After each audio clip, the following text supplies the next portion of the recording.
Good morning, and here we are at the build site. We've already started working on the fence, although we haven't finished it yet. As you can see, it's only partly up for the 8-foot section. And today, we're going to be working on putting up the solar panels on our shipping container, which we had delivered. It's over here. That's Brian up there. And later, we're going to have to move this shipping container over a few feet this way. So, but for now, the ground's a little bit damp for doing that, so we're going to wait and do that a little later. But we'll get the solar panels up there today, get some brackets welded on top and get them mounted. We're going to put them on some wood slats that will get screwed into those brackets. There we go. And here's all the solar panels. You'll notice that the container is pretty much empty other than that. And the reason for that is simply that we haven't got our shipping container yet. But as you can see here, it is making its way across the Pacific Ocean and getting pretty close to Long Beach. In fact, we're only about 3 days out now from it arriving. Once that arrives, we'll have to unload it from there. That's where we'll park the truck, just like the Bobcat's over there right now. And then we'll have to put all of that stuff into the shipping container. All right, so on we go.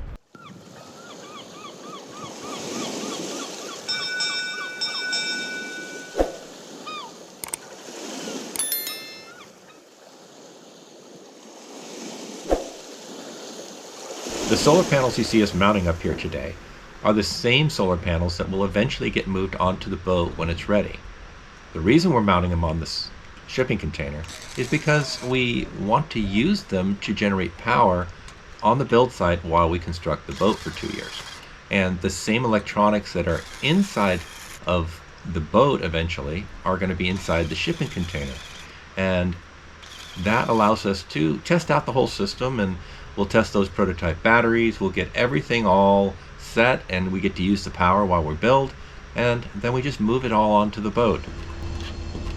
This is our great friend Michael DeRuiter here that you see. And Michael is not only helping us with this welding stuff, but he's going to be building certain parts of the boat for us, like the steering mechanism. He has to weld all that together. And he doesn't even know this one yet, but we have a compression post that goes under the mast that I have to weld together. So it's called a compression post, and it's a big post.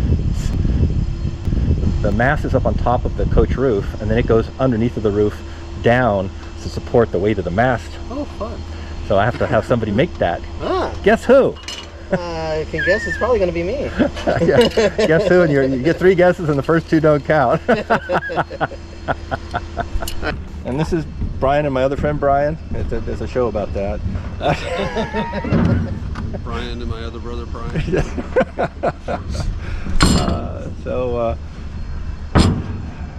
The DeRuiters, that's his son Michael. The DeRuiters are makers of anything. I swear to you, they can build anything. And so they're being a great help for us with all this different kinds of construction, including the boat. So it's going to be awesome. That's Brian's Bobcat too, which he kindly brought over to do digging holes for us the other day. And we may be back to digging more holes. As you can see here, we've got the first row of the solar panels up, and we're angling the ends of each one so that they can drain water off when it rains. Just for fun though, we marked out where the boat's going to be sitting on the lot, and I'm going to show you that right now. There's some little red flags on each corner of the boat. So the first one is right here, and if you look over, way over in the corner there by that green trash can, that's the other corner of the boat. So it's got flags marking them out. You can see just how big SV Lynx is going to be. It's going to be one huge big boat. In fact, to get it out of here, we're probably going to have to bring a crane in, because we're not quite sure that the flatbed truck can make the corner. So we'll have to bring a crane in, and it'll pick it up and set it onto the flatbed truck, which will be sitting right there, lower it down onto there so we can get it out of here, which will be a very exciting day, to say the least. Today we're going to pull off one of those fences and pull a car in here because we got to unload a bunch of Victron equipment and such and get it into the shipping container. In here you can see the solar panels that we're still putting up today, and over here these are all of the struts for the 50-foot long, 30-foot wide, 25-foot tall shade structure that we have to build next week that goes over this entire area where the boat's going to sit. Though it may be hard to imagine, all of these solar panels fit on top of SV Lynx. And here's a look at the boat so you can see how they're laid out. But they're all going to move from on top of this shipping container over onto the boat once we get the boat to the point where it's ready to accept these solar panels. Should be done here in a moment. Alright, so we've got the solar panels all up, 11 of them. That gives us just under 5 kilowatts. And we're going to move on to do some wiring and things. But while we're taking a break from the mounting of the solar panels, I thought I would mention something from last week's video where we went over our design for the fuel polishing system. And the thing is that we're just doing design right now. It's not written in stone, and we've heard some various of our viewers with comments, and that's helpful in figuring out what we're going to do. But we also did a little research and to the debug unit, which uses the magnets to kill diesel bug. And what we discovered is an article from Practical Sailor about, I don't know, 5-8 years ago. And they tested it and they found it did nothing. So, and that was true of all of the magnetic filter systems for killing diesel bug that they tested. None of them really did anything. So we're not using that, and I thought I'd sort of correct our last week's video on that. And while we were looking into that, we also looked into using UV filters to kill diesel bug. And although they will kill bacteria and such, the problem with the UV lights is that they also degrade your diesel fuel. So it's kind of a bad thing. So we won't be using a UV light either. So we're still working on the design, and we'll continue doing that as we go. But now we're gonna go work on wiring up these solar panels. Since we finished up the solar panels, we're mounting our Victron equipment panel back here.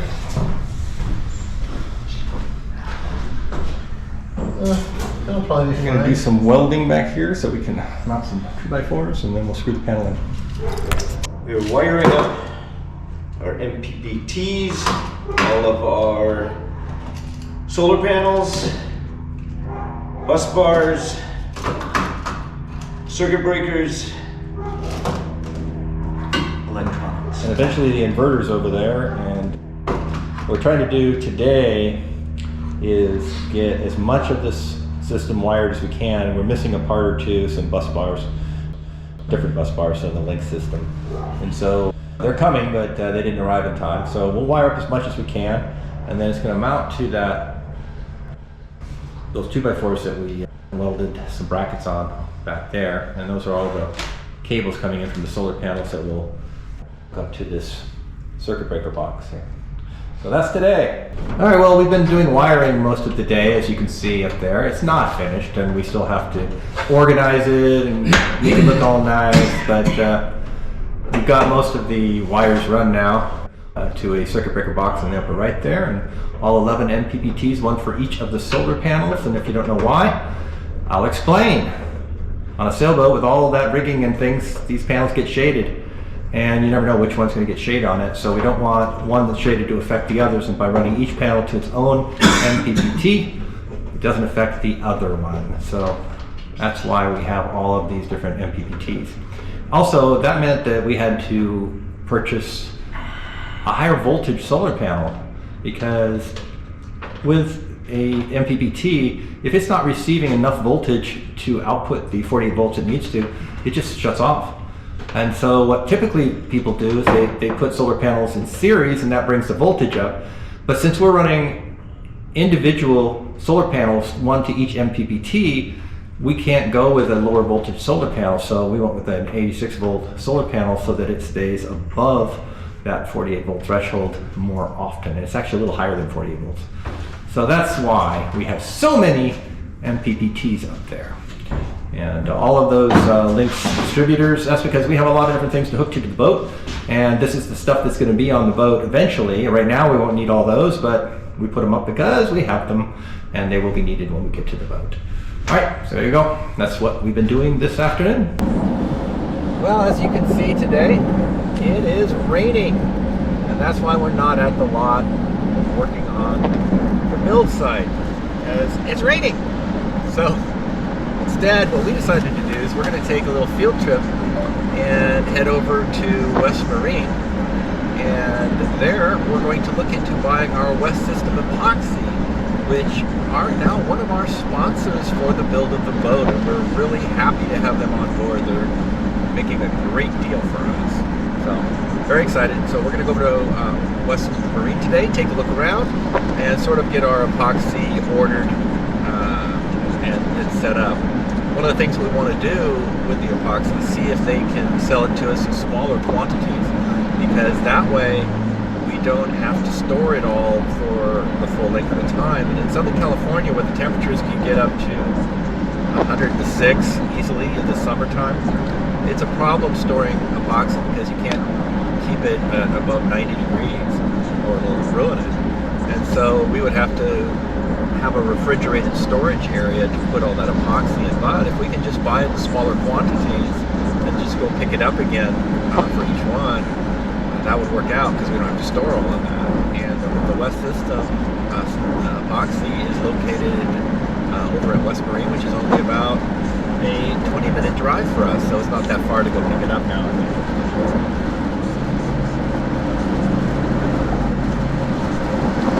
Sorry, I was making a lane change.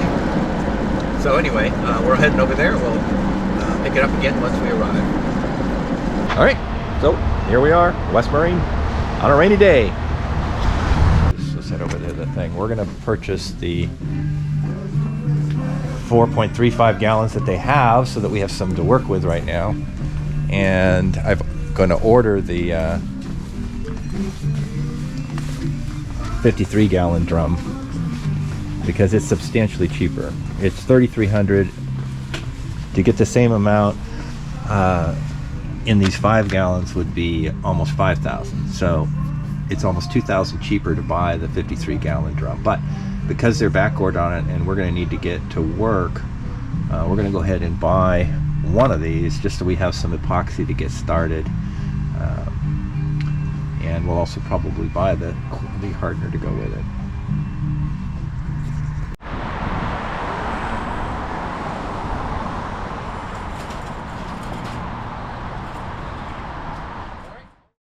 All right, well, we're back from West Marine.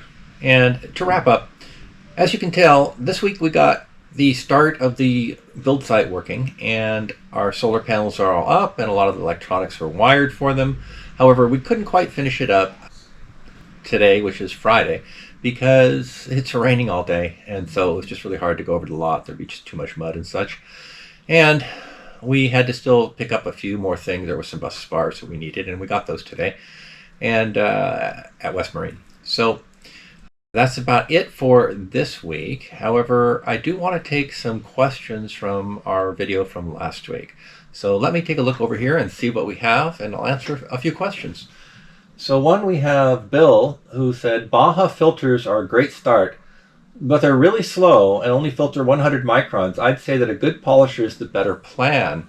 I agree that the polishing system is the best plan for that. However, we're going to do both, because sometimes when you're getting fuel in very questionable places, like I say Indonesia, some guy pulls up to you with a little wood boat and a 55-gallon drum of diesel on it, and you're just desperate for diesel, then you might want to try to get some from him. However, it'd be really nice to put that through a Baja-style filter first, and if you start to see crap immediately, then stop and don't take the fuel. So it's good to have that system.